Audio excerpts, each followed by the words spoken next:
The question then will be, how independent is the Independent National Electoral Commission if they're not allowed to, if the man at the helm of affairs is not allowed to appoint the team he works with?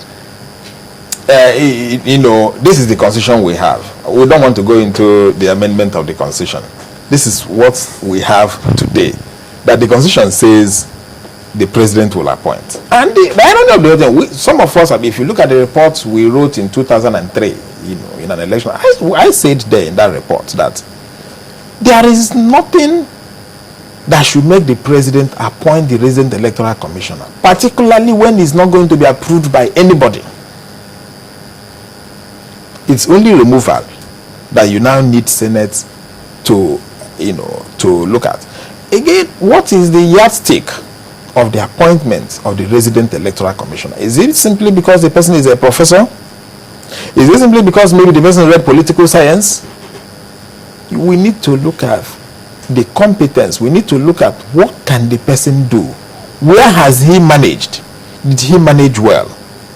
But I must be honest to you, we should commend Jega in terms of the few things he has done at the headquarters, and in fact in terms of giving support to any resident electoral commissioner that wants to do it well. And I think that's what we have been seeing in some states. Now we're looking at, if you see the amount of people that were supposed to have gone to Anambra State, we understand that about 15 resident electoral commissioners were expected in Anambra State, even though we understand that not all of them turned up. We also saw a substantial number of INEC members of staff, because the complaint usually is always that they are ad hoc members of staff who come to help prosecute the elections, and INEC cannot really know the kind of persons they are. We're talking about credibility and whether or not you can trust them and who they owe their loyalty to. But people said because this was a one-state election, INEC got most of its members from neighboring states to come and help prosecute the elections. With that, still, we didn't seem to make headway in this party, or there is still some controversy. In fact, this is about the loudest we've heard since 2011 when Professor Jega started conducting elections. What do you think again? Do you think there's something wrong with us? Because, Professor Jega has been speaking and he says he blames politicians too and the desperateness for power. There is no need blaming politicians. People are desperate. They can do whatever they want. Now, the staff deployed, the commission can discipline the staff. The only people the commission cannot discipline are the commissioners. So if you deploy your staff, for instance, to Anambra State, and they go there and goof, what do you do? And that is where I'm saying it's important at this stage for Jega to stamp his foot this time around and call for discipline of the electoral, the group that went there to manage the election. Because they had their staff who were posted to local governments. You monitored the elections there. Was it really that bad? You talked about lateness, you talked about disenfranchisement, even though some people say they won't agree, that INEC had to clean out the register, or was it aggregate its register, and they found out that, there were some certain errors, ages were backdated. In some cases, some people, the addendum register wasn't used, and that was where some people had their names before, and they didn't know that. And INEC says it blames them because it announced that it was also taking data. Are these reasons sufficient to cancel the polls? No. We are not saying they should cancel the polls. Some of us are not saying they should cancel the polls, because they don't even have powers to cancel the polls, having announced it. It's only the courts that can cancel the polls based on the evidence that will be given to court. If somebody goes to court and says so and so, therefore the election did not substantially comply with the will of the people. Remember that the elections are meant to enthrone the will of the people. So if elections do not substantially comply with the will of the people, that is only the time the courts can cancel the elections, but not INEC. Sorry to cut you there. How much of knowledge, that's what got me thinking, how much of knowledge do they have, now I'm talking about political parties, on the Electoral Act?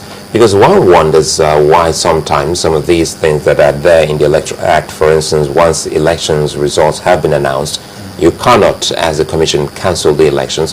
Why is it that some political parties still want INEC to go ahead and cancel it against the document that we thought that they should have foreknowledge of? Many of them are not lawyers, and when they have but it's also legal advice. But you're in the business of elections, so and your political party, you should actually get accustomed to the Electoral Act. Yes, but do they have consultants to advise them? That is one. Sometimes the legal advisors, how do they get them? That is the second one. Now, if we decide today to say INEC can cancel, just like in Imo State, at a point, INEC canceled the elections in Imo State, and canceled elections, that was some 6 years ago, and fixed another date.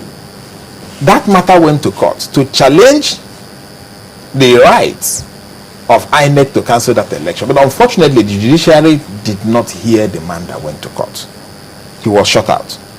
But you would have seen by the Electoral Act, starting from 1993, that is 1990 Electoral Act, continuing, the INEC, once it announces any, that is, once a presiding officer announces result here now, nobody has powers to cancel it again. That is the position. So, but they do not understand it. And they will continue, and some of them do understand, but they are political. Some said, do not go into the legality of it. Use political question and cancel, and This issue of electioneering is one that, okay, a lot of people keep looking at INEC, but some others will be asking, what's the role of the electorate and the political parties in achieving these elections, the credible elections, especially in the area of credibility? You talked about the legal counsels to the parties not understanding, some of them not even knowing the Electoral Act. So moving forward, how do we do that? And I think the political parties should be educated.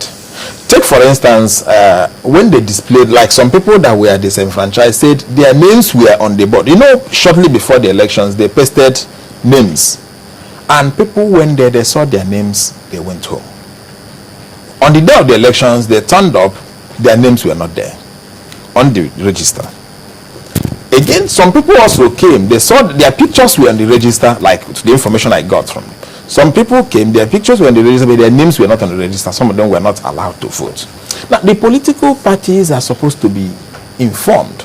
They were given the electoral register. Some of them did not look at it. Now, what the political parties are supposed to find out at this stage, I'm not their lawyer. But what I think they should do is to look at the register that they have.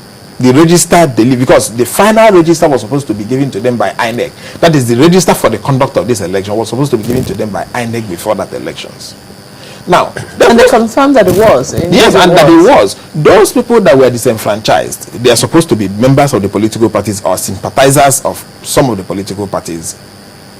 Did they come forward to look at the list or the register given to them to be sure that there was no mistakes? Take for instance, if I am ANC, and the register is given to me, and one of my supporters says I did not vote because they did not see mine, I will look at the final register given to me.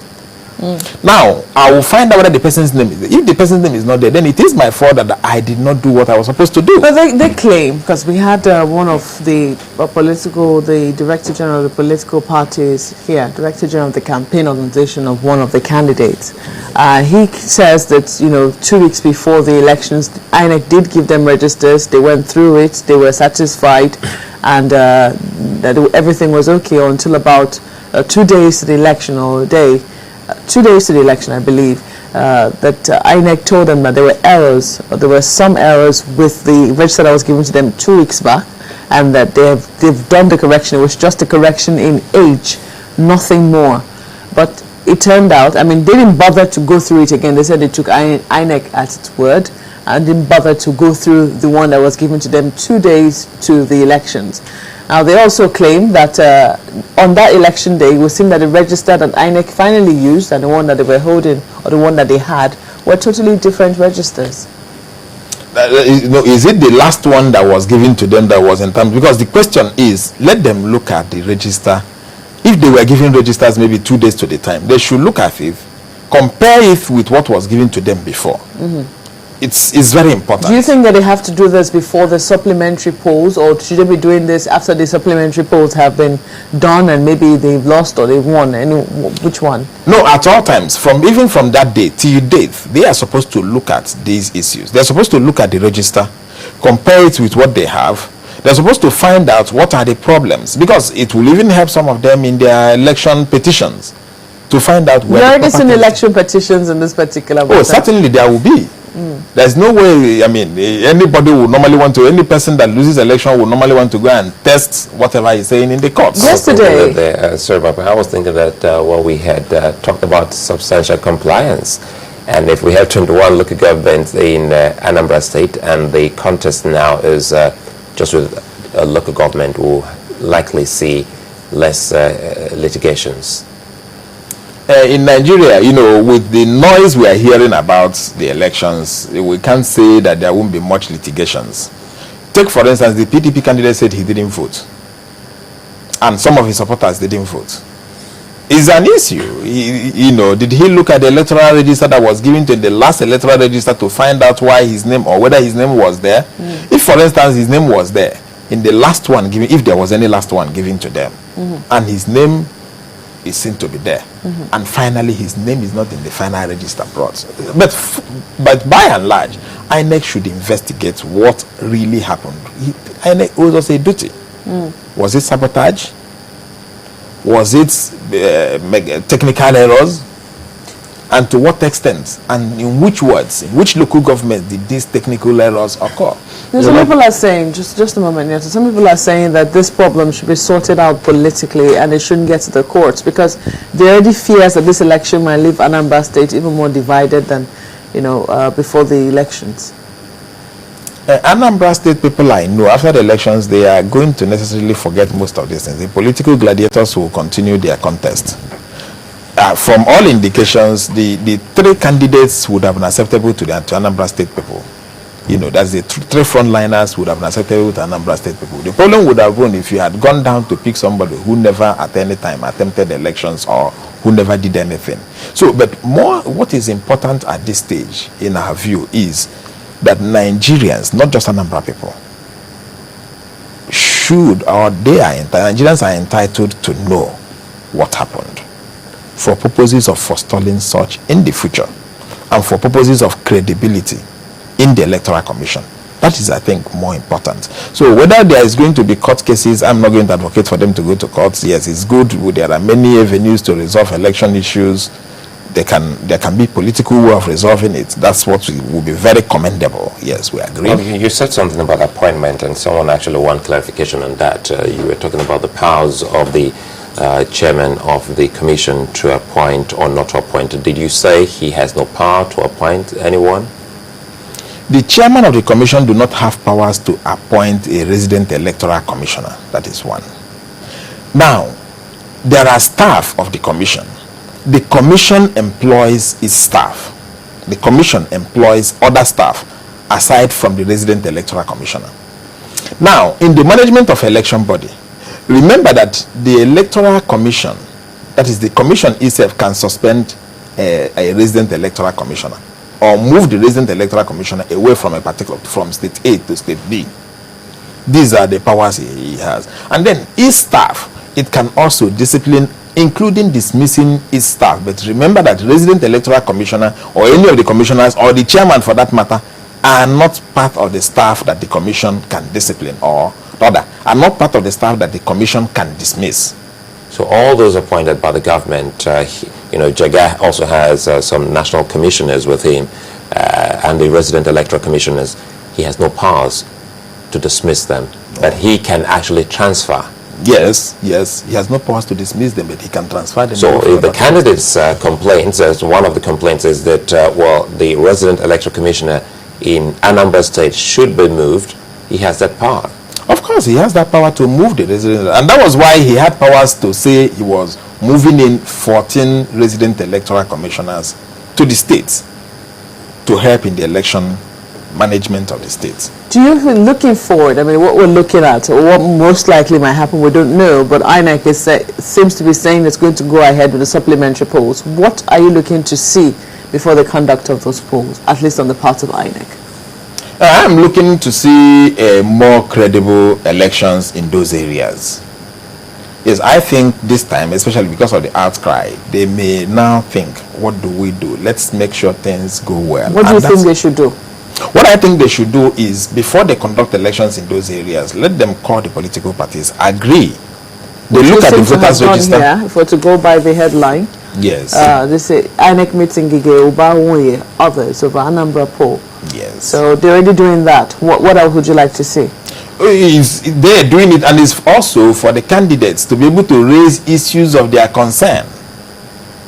Once the candidates raise issues of concern which should be addressed by the Electoral Commission, I'll tell you, if you're conducting elections, ordinarily these meetings should actually they should hold these meetings even before the elections, so as to agree on modalities, so as to get confidence on the candidates. If you go to Ghana, it's something they do. In most other places, if there are issues of not having confidence or issues of lack of confidence on the commission, parties should be brought together to say, what are your fears?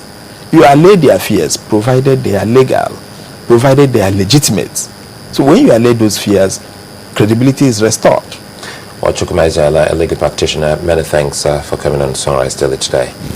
Thank you. Well, on the way, another moment here, and we'll be back shortly. Stay with us.